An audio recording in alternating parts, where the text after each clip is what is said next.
Greetings, my T-Rexcellent fans, and in this video I'd like to share my theory with all of you on how I think Ghidorah's most powerful form, also known as Mechaghidorah, could enter into the Monsterverse. Now, as we saw in Godzilla vs. Kong, the remaining skull of Ghidorah, also known as the San Skull or the Kevin Skull, is still very much around, and it wasn't destroyed by the end of the movie as far as we could tell. And since Ghidorah's consciousness still somehow resides within his skull, it means for all intents and purposes he is still alive. And considering his kind's remarkable regenerative properties and abilities, it's not out there that he could actually reconfigure himself from that skull, at least partially. Now, take into account the broken remains of Mechagodzilla, and you combine those two things together, Mechaghidorah sounds a lot more plausible in the long run, doesn't it? Now, how exactly would these two things come into being?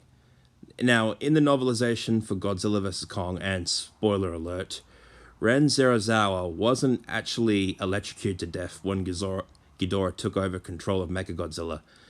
Instead, it's more described that Ghidorah actually consumed Ren's consciousness. And at the end of the novel, when Madison went to go and check in on Ren's body, he was nowhere to be found, implying that Ghidorah still either controls him or actually now lives within him.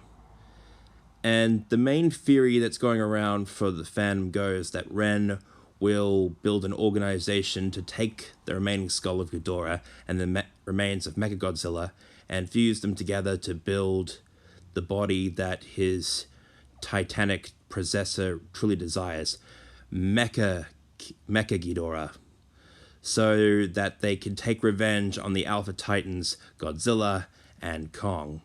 And I personally think a evil titan controlling a human being to build itself a cyborg body to take revenge on two Alpha Titans, who are fan favorites, is a really interesting plotline for a movie. It's out there, it's insane, and I love it, and I think quite a few of you would love it as well. Anyway, that is my thoughts on how Ghidorah could come back in a future Monsterverse movie as Mechaghidorah. Please leave your thoughts and your own feelings on it in the comment section down below, and don't forget to like and subscribe from the video.